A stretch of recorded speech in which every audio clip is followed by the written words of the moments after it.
All right, so we're diving deep into this book you shared with me, The Laws of Human Nature.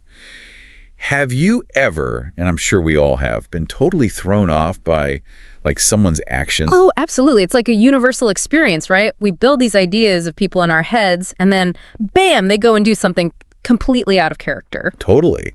Which is exactly where this book comes in. It's like we've got this instruction manual for figuring out those weird human moments in both ourselves and everyone around us. You know, it's interesting. The author dives right into this thing called the shadow, this hidden part we've all got lurking beneath the surface, even if we don't want to admit it. Hold on, are we talking like a secret evil twin kind of thing? Well, not necessarily evil, but definitely a side that kind of clashes with that polished image we present to the world, right? It's like the holding cell for all those desires and tendencies that don't really fit our public face. So that colleague who seems super calm and collected but then totally loses it in a meeting, that's their shadow breaking free. Exactly.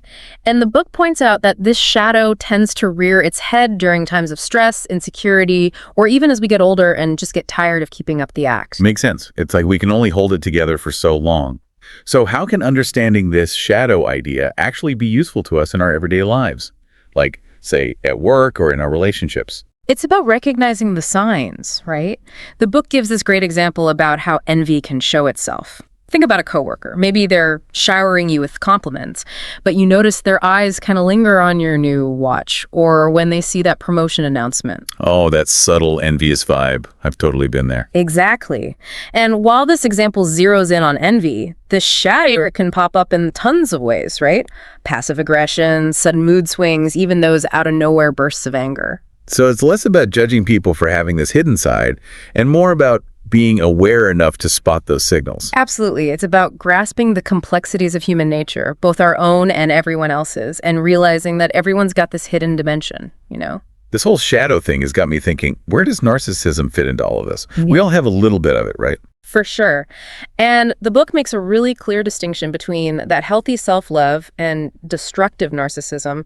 It's about understanding when our inner voice is just checking in, how am I doing, versus driving us towards unhealthy patterns. Right. So how do we tell the difference? How do we make sure our self-love doesn't cross the line into just being self-absorbed? The book actually brings up this powerful example, Ernest Shackleton, the Antarctic explorer. He's a fascinating case study in turning self-love into something much bigger than yourself. Shackleton. Okay, I know he's famous for his leadership during that crazy Antarctic expedition, but what's the link to narcissism? Well, imagine being stuck in Antarctica, right, with your crew, facing these impossible odds. Shackleton could have easily become consumed by his own survival, his own fears, but he used his self-awareness, his sensitivity to connect with his men. So he channeled all that energy outward towards understanding and supporting his crew instead of being overwhelmed by his own struggles. Exactly. He paid attention to their moods, talked about what they were interested in, and offered practical help, even when it meant making hard choices, like, you know, when they had to eat their beloved cat to survive. Wow, that's putting the needs of others above your own in a big way. Right. And to me, that's a perfect example of how we can transform self-absorption into empathy. It's not about pretending our needs don't exist. It's about learning to direct that energy outward towards connecting with people and understanding them. So it sounds like understanding narcissism in both ourselves and other people is about being able to tell when it's driving us towards unhealthy patterns versus using it as a strength for connection and leadership.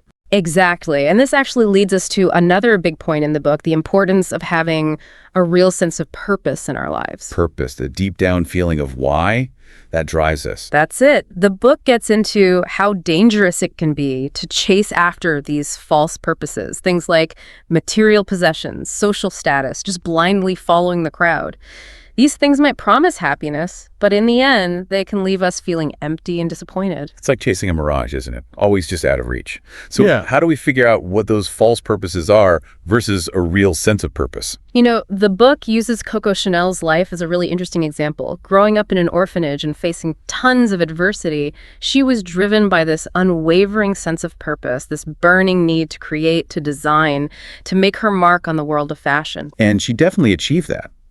Her story reminds us that a real sense of purpose can help us achieve amazing things, even when we face huge challenges. Exactly. And that's what makes this part of the book so powerful. It's like an invitation to really look at our lives, our motivations. Are the goals we're working towards actually our own? Or are they things that other people want for us?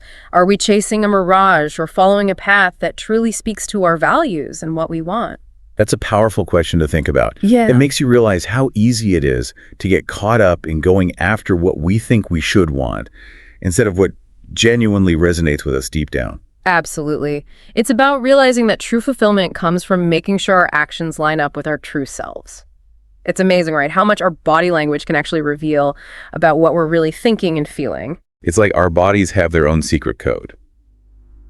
We might be saying one thing, but our expressions, the way we hold ourselves, even those little fidgets, they tell a whole different story. Exactly. And the book really digs into the power of that nonverbal communication, calls it this essential skill for decoding those hidden messages we send each other. So we're talking like developing a sixth sense for reading people. Yeah, you could say that. For example, think about all the ways we signal that we're uncomfortable, like a tight smile that doesn't reach our eyes, or when we suddenly shift how we're sitting, maybe avoiding eye contact. Those are subtle cues, but they can speak volumes. Oh, I totally know those cues, especially that forced smile. It's like a universal sign for get me out of here. Right. And what I find interesting is that the book points out how recognizing these cues isn't about becoming some master manipulator. It's about deepening our understanding of the people we're with. It's about those genuine connections, having authentic interactions, and even navigating those awkward social situations with a little more awareness, I guess. Exactly. And speaking of navigating tricky situations, the book actually delves into this concept. I think you'll find pretty intriguing, the seductive power of grandiosity. Ooh, grandiosity. You know, that larger-than-life, almost magnetic quality some people just have. You see it in those charismatic leaders, or even in certain friends or coworkers who have this air of, well, self-importance. Yeah, exactly. And the book is really cautious about being pulled in by that surface charm, especially when it comes to those in positions of power. Because grandiosity, as alluring as it can also be a warning sign of, let's say, some not-so-great qualities. Precisely. And the book does a really good job of breaking down the different types of grandiosity. There's healthy grandiosity, the kind that fuels ambition, creativity, a genuine desire to make a positive impact. Right, so it's that inner drive that pushes people to do great things. Exactly. And then there's the unhealthy kind, which often comes from deep insecurities. It shows up as arrogance, this constant need for admiration, and a lack of empathy for others. So it's about being able to tell those two types apart, right? Recognizing the difference between someone who genuinely wants to make a difference and someone who's mainly motivated by their own ego. Exactly. And, the book actually gives some helpful tips for dealing with those grandiose personalities. It suggests paying close attention to how they treat other people, especially those they see as less powerful. That's a great point. It's like that saying, you can tell a lot about a person by how they treat their server. Exactly. And it also talks about how important it is to set clear boundaries with those types of personalities. They often steamroll right over people's needs and opinions, so it's key to assert yourself and hold on to your own sense of self. It's like recognizing that their grandiosity is their thing, not yours to own. You don't have to get caught up in it. Absolutely. Now, switching gears a bit, I wanted to touch on something incredibly relevant, especially these days, understanding and leveraging people's insecurities. Ooh, okay. That's a big one. We all have them, whether we like to admit it or not. For sure. And the book makes this crucial point about not purposely poking at those insecurities in others. Because, and it makes sense, when someone feels insecure, they're way more likely to get defensive, react poorly, and just shut down to new ideas. Exactly. So instead of accidentally stepping on those vulnerabilities, the book suggests creating this atmosphere of safety and validation. So it's more about building people up, right? Making them feel seen and heard, not accidentally tearing them down. Exactly. It talks about the power of mirroring, reflecting back to someone their own values, opinions, even their language. So it's like finding that common ground, that shared understanding that helps people feel comfortable enough to really connect. Exactly. And it's not about being fake or manipulative. It's about tapping into your empathy, really trying to see things from their perspective and reflecting that understanding back. Because, and we've all been there, when someone truly gets where we're coming from, we're much more likely to let our guard down, hear them out, and build a real connection. Exactly. The book actually talks about this therapist, Milton Erickson. He was amazing with language and empathy. There's this fascinating case study about him. Okay, I'm all ears. Tell me more. This husband goes to Erickson for help with his marriage. Now, both he and his wife are deeply religious, but their honeymoon was, well, a disaster. They were both really uncomfortable with sex, and the love just wasn't really there. Ouch. Not the best way to start a marriage. Right. It wasn't good. The husband had decided it was best to get what he called a friendly divorce. Now, Erickson could have easily questioned his decision or dug into why their marriage was struggling. Yeah, but that probably would have made the husband defensive and less open to other possibilities. Exactly. Instead, Erickson actually agrees with him. He even suggests the husband goes ahead and files for divorce. But, and here's the clever part, he adds this little condition. The husband should wait until after Christmas out of respect for his religious family. Ah, I see what he did there. He framed it in a way that lined up perfectly with the husband's values and beliefs. Exactly. By validating how the husband saw himself, his piety, his respect for family, Erickson subtly shifted his perspective. The husband actually delayed the divorce, and guess what? During that time, he and his wife actually worked things out. Wow. That's incredible. It's a perfect example of how understanding someone's worldview and using their language can be so persuasive, so influential. It's not about forcing your opinion on someone. It's about meeting them where they're at and gently guiding them towards a different perspective. Exactly. Now, building on that idea of understanding different viewpoints, the book also gets into this whole fascinating area of character types. Oh, I love this kind of stuff. It's like having a cheat sheet for people. Right.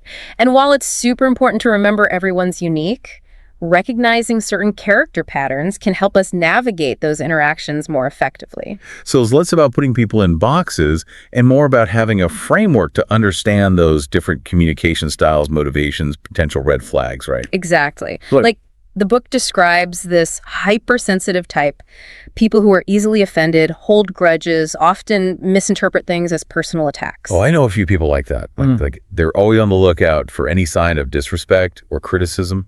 Right. And with these types, the book says it's super important to be extra cautious with what you say and do. Choose your words carefully, avoid those offhand comments that could be taken the wrong way, and basically be ready for some potential overreactions to even the smallest things. Sounds like walking on eggshells. Definitely takes a lot of patience and emotional intelligence. It can. Then you've got the drama magnet, who lives for chaos and seems to attract conflict everywhere they go. They usually have these captivating stories, a ton of energy, but their lives are full of drama and arguments. Ah, the drama magnet. I've known a few. Always at the center of some big saga, usually playing the victim. Exactly. The book suggests that these types often learned early on that creating drama was the way to get attention.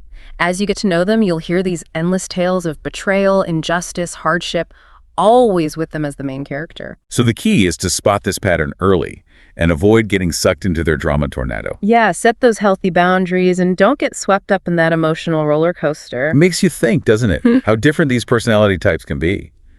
But they're all just different ways people navigate life and relationships. Absolutely. And getting these patterns can be so insightful, so helpful, both personally and professionally. You know, it's funny, right? Like, we think of ourselves as so independent, but we're actually wired to be influenced by the groups we're a part of. Oh, totally. Like they say, birds of a feather. We gravitate towards those who share our views and principles. Exactly. And the book digs into this primal pull of the tribe, explains how even now, with everything so modern, that ancient tribal wiring still drives so much of how we behave. So even though we're not out there hunting and gathering to survive, that deep-seated need to belong, to be part of a tribe, still shapes our interactions today. Absolutely. And what the book points out, which I found interesting, is that this tribal instinct can be a double-edged sword, right? On the one hand, it gives us this sense of belonging, shared identity, support. But on the flip side, it can lead to that us versus them mentality, blind conformity, even prejudice against those we see as outside our group. It's like Maya Angelou said, we are more alike, my friends, than we are unalike. It reminds us that even with our differences, we all share this human experience. Beautifully put. And the book emphasizes how important it is to recognize our own biases, those tribal biases, and to be aware of how they can, cloud our judgment, influence how we act.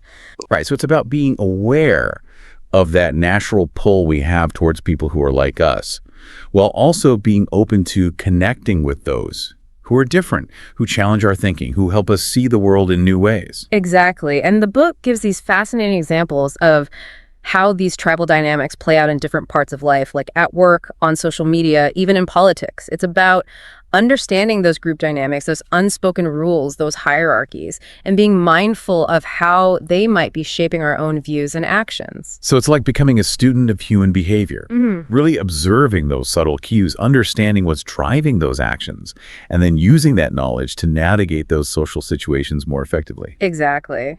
Now let's switch gears a bit. I want to talk about something that often gets brushed under the rug, recognizing and accepting our own mortality. Death, right? Yeah. It's the ultimate taboo, something we avoid thinking about at all costs. It is, but the book makes this really compelling argument for why consciously facing our own mortality can actually enrich our lives. Okay, now that's interesting. Sounds a bit counterintuitive, but I'm curious to hear more. The book suggests that when we acknowledge that our time is limited, we start to see the preciousness of life in a whole new light. It's like that saying, live each day as if it were your last. Exactly. But the book goes deeper than those cliches. It argues that when we deny the reality of death, we kind of get stuck in the cycle of procrastination, right? Putting off our dreams, taking our time for granted. Right, like we're just going through the motions, waiting for this someday that might never actually come. Exactly. But when we embrace that awareness of death, our priorities change. We become more present, more focused on what really matters, more driven to make the most of every moment. It's like a wake-up call, reminding us that we're only here for a short time and we shouldn't waste it on things that don't truly fulfill us. Exactly. And the book also talks about how important it is to find meaning and purpose in those moments we do have. It suggests that by really thinking about our values, figuring out what we're passionate about, and aligning our actions with those things, we can create a legacy that outlives us. It's about leaving our mark on the world, right? No matter how big or small, whether it's through the people we love, the work we do, or how we contribute to our community. Exactly. And the book emphasizes that it's never too late to start living with intention, with purpose. This whole deep dive has been so eye-opening. It's like we've pulled back the curtain and gotten this behind-the-scenes look at what makes us human. All those quirks, the complexities, and that incredible potential we all have. And I hope that exploring this book with you has inspired you to look at yourself and those around you with more understanding, more compassion. Remember, that journey of self-discovery, it never really ends. There's always more to learn, more to uncover, more to understand about this wild ride we call life. Beautifully said. And as you go about your day, we leave you with this. What's one small step you can take today to live more authentically, connect more deeply, or chase after a goal that truly lights you up? Until next time, keep exploring, keep asking questions, and keep diving deep into this amazing world of human nature.